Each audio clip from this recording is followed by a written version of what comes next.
Hey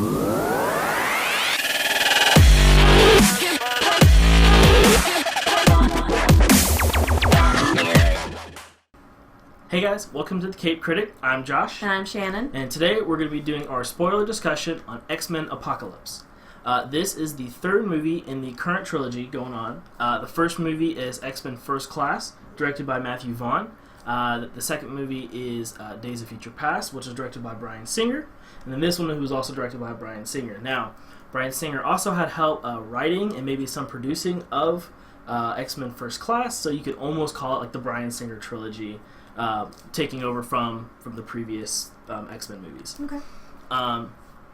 The bulk of this movie takes place 10 years after the events of Days of Future Past, where Eric / Magneto tried to kill the president and the cabinet because they wanted to put together this initiative to destroy all mutants. Mm-hmm. Of course, is saved by Mystique / Raven, who, because of that, for the most part, humans and mutants are living well together. At least in America they are.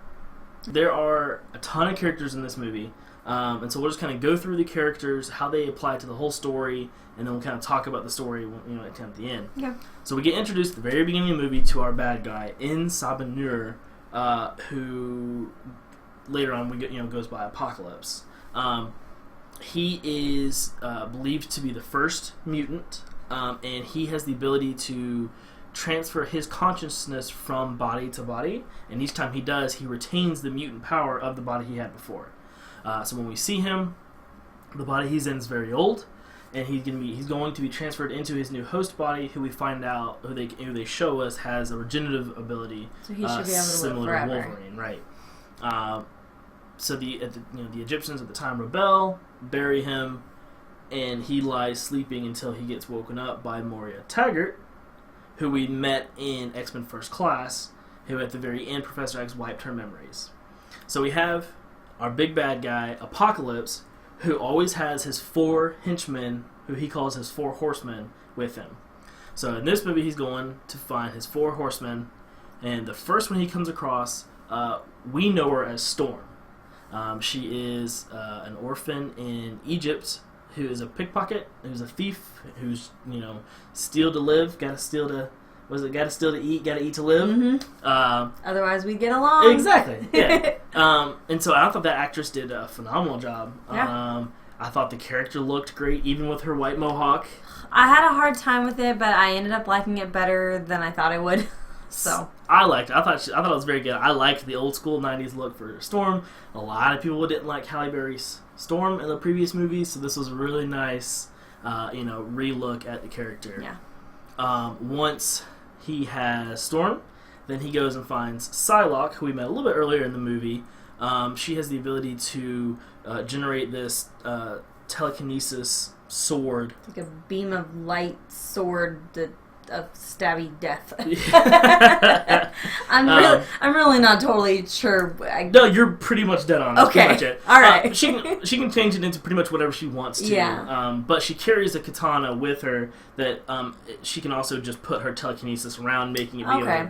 So, but that she likes that up close battle. That's just the type of. And this is portrayed by Olivia Munn, who the training videos that she put out through the production of the movie were really cool. But unfortunately, the characters didn't have a lot to do in the movie. I think she could have done more, but I just kept wondering, kind of, what's her purpose? Honestly, do we need her? And she introduced us to Angel. Yeah.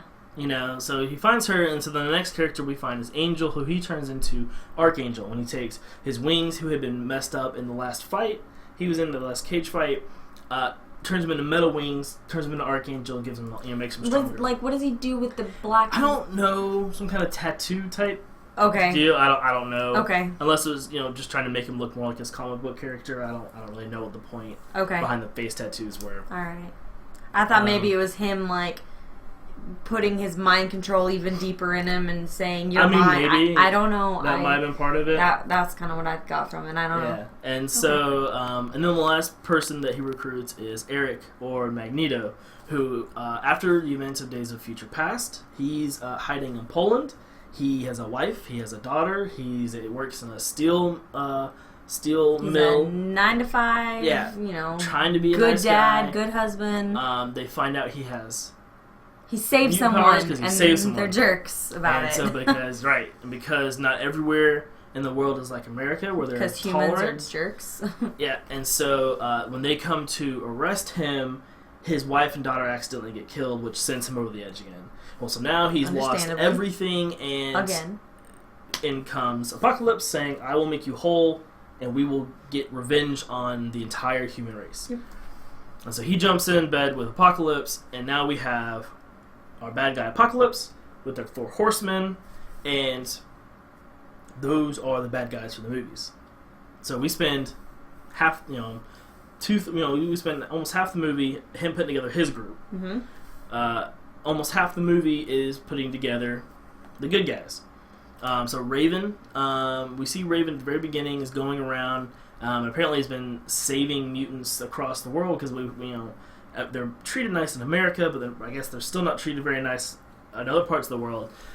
She comes in and she comes in on a cage fight between Angel before he gets met by Apocalypse and Nightcrawler, Kurt, and manages to save Kurt. And when she goes in to try and get some passport papers to get him to America, hears that Eric's in Poland, and goes and takes Kurt and goes to the Professor X's mansion and say, "Hey, them to help we need to go get Eric. Like, this is bad." And so that puts her. It puts her at the mansion. Kurt's at the mansion. We find out that Quicksilver is Magneto's son. It was kind of hinted at the end of Days of Future Past. Mm-hmm. So we find out that he finds out for sure that he is his son. Which, in the comics, his sister is supposed to be Scarlet Witch. Oh yeah.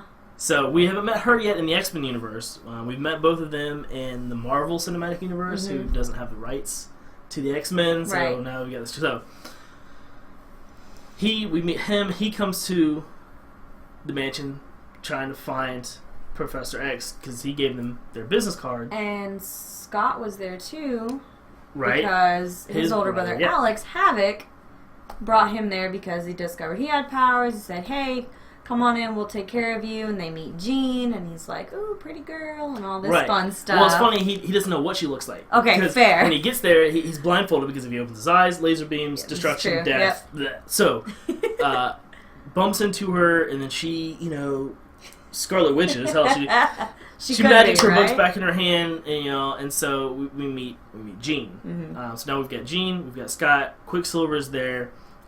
We meet Hank is still there as a professor. Mm-hmm. We've got Professor X. Now Raven is there, and so now we've got the setup for our side. So what takes us into the end of the second act is Apocalypse realizes that there is a mutant that has the ability to tap into the minds of any person, anybody who wants to, of course, being Professor X. Hijacks Professor X's mind while he's on Cerebro, destroys all the nukes in the world, and then comes in and kidnaps Professor X. Well, Havoc, Alex, when he's trying to save him, blows up the mansion, and so Quicksilver has to come in, enter Quicksilver, saves everybody in the mansion but Alex. So now Scott is all mad because his brother's dead. So all of that leads to that. A few of them get captured by Stryker. Stryker takes them to their facility. Jean and Scott and Kurt follow them to try and save Raven, Hank, and Quicksilver, and Moira. And while they're there, we get our cameo of Weapon X. So this is pre-Wolverine. Because if you remember, at the end of Days of Future Past, he gets thrown into the lake mm-hmm. and then gets brought back up by Stryker. Right. So Stryker takes him to his facility, wipes his memories, pumps him full of adamantium, and he's got that. And now we have Wolverine, which is Weapon X. So before he's Wolverine, right? He's Weapon X. So Jean finds him, lets him out, and he just goes on rampage and just kills freaking everybody. Well, all the bad guys. Yeah.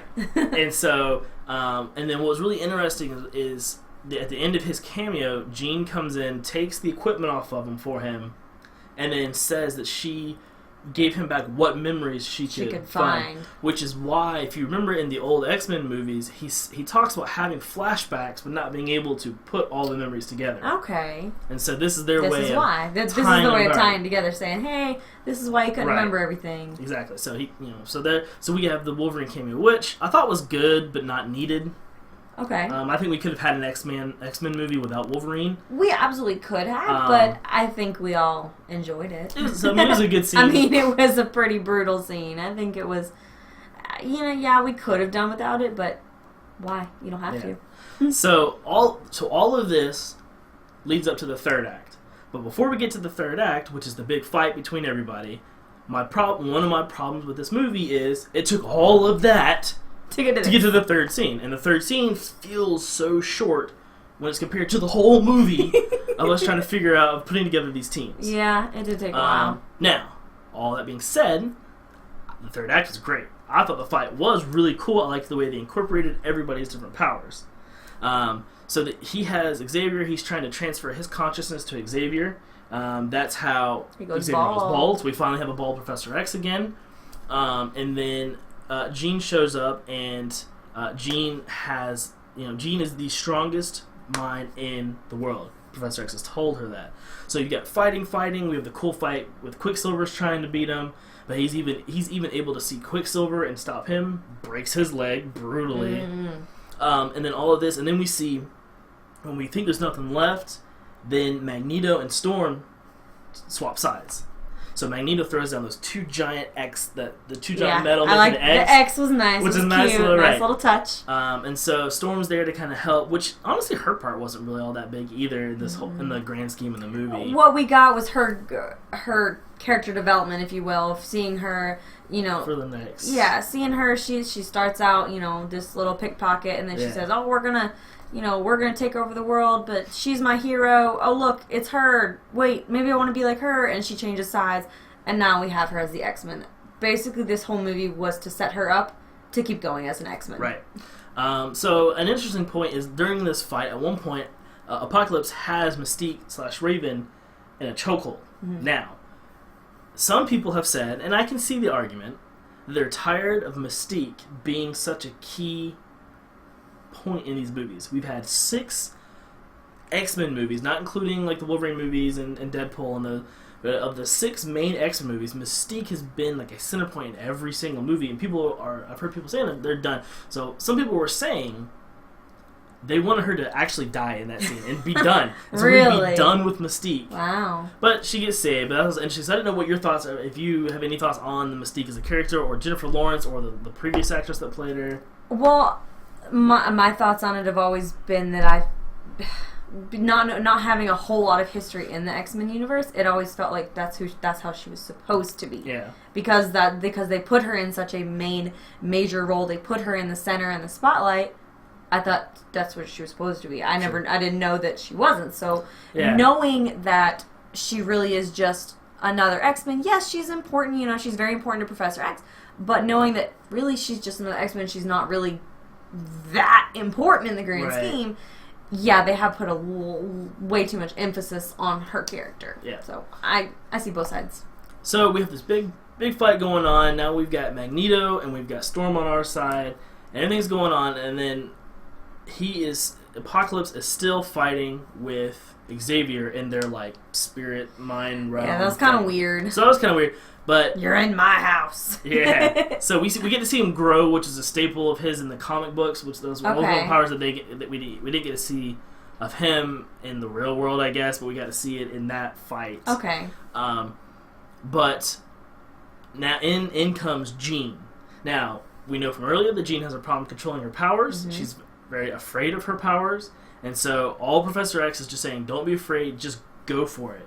And we see her levitate out onto that was cool into the air. I like that part. And just go full Phoenix mode. She went ham, which was crazy. I couldn't believe. I didn't think they would go Phoenix quite this early, because in the last movies it wasn't until the third movie which I guess is the third, but it wasn't until the third movie of having Jean Grey in all 3 movies that she got to her Phoenix form. Yeah, it was kind of crazy to me how young she is. I know how young she was to do that so early. Like, right. she did that, and she's only a teenager. Like, yeah.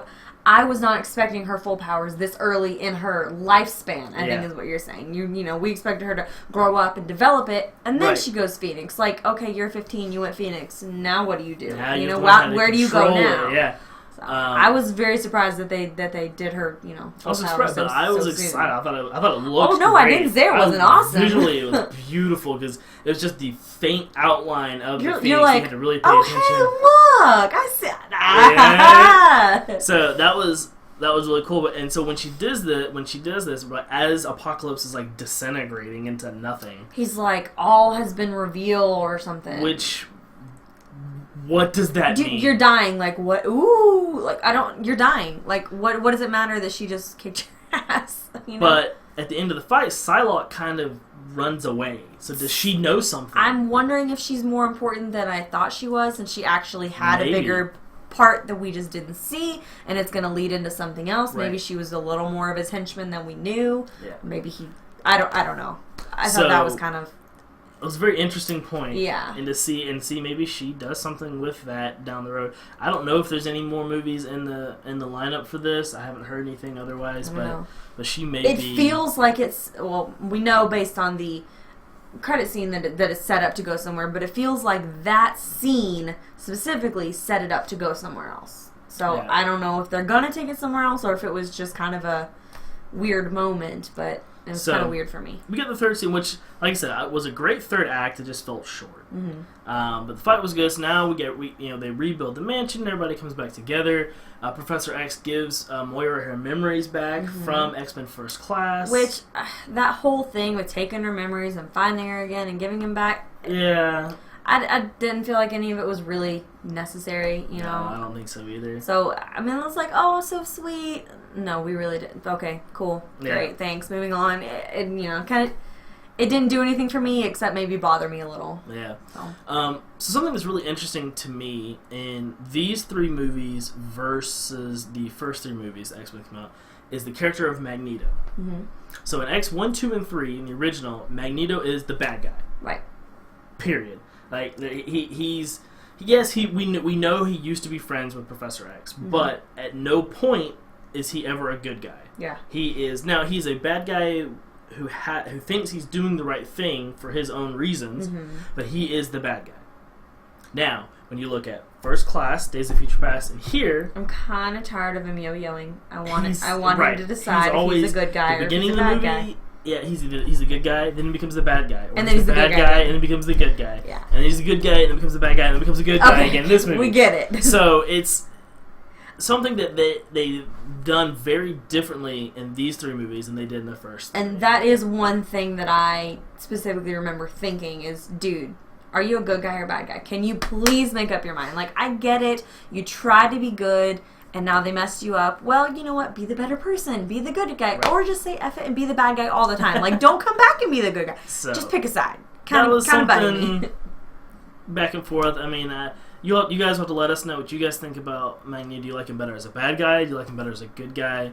Do you like Sir Ian McKellen better? Do you like Michael Fassbender better?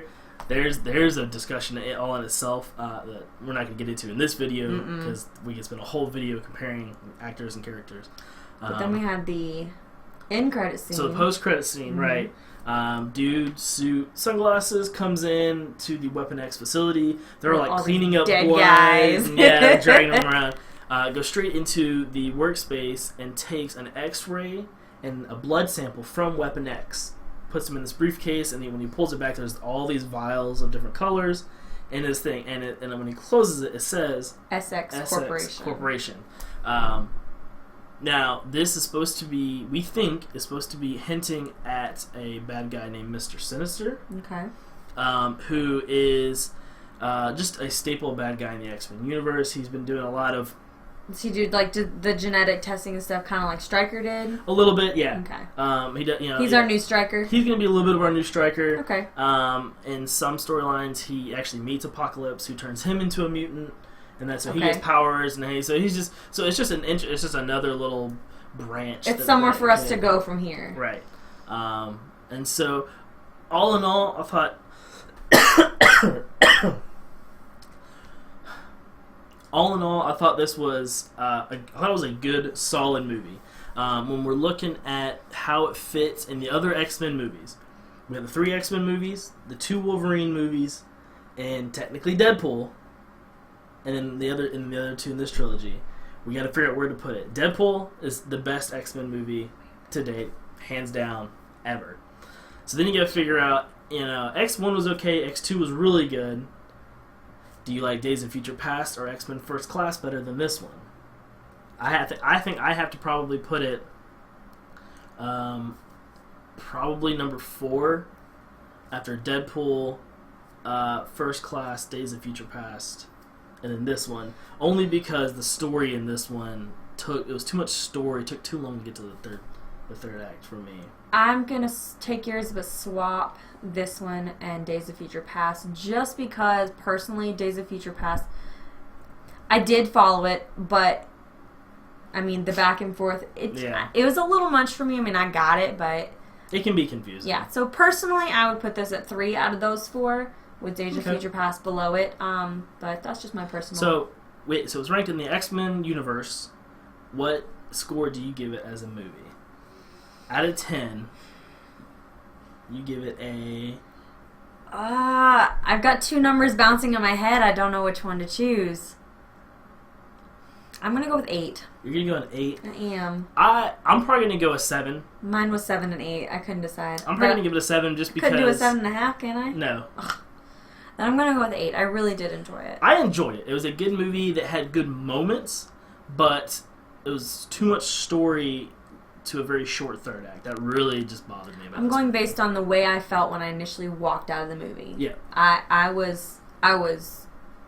It did just about everything that I wanted it to do. When I walked out of the movie, I was happy, I was pleased. So, I'm going to stick with an 8. Cool. So you guys let us know what you guys thought about this movie in the comments below. Who was your favorite character? Did you like the 4 Horsemen? Just let us know what you guys thought. Where do you think it's going to go from here? Where can it go from here? True. They kind of tied it with a bow a little bit, left a little straggling piece maybe, but it's pretty tied up. So we'll see where it goes. But thank you guys again so much for watching. You guys can find us on Facebook at facebook.com/thecapedcriticreviews. You guys can find and follow me on Instagram and Twitter at thecapedcritic. Or you can follow me on Twitter at thecapedsidekick. Thank you guys so much for watching, and we'll see you guys all in the next movie review. Bye.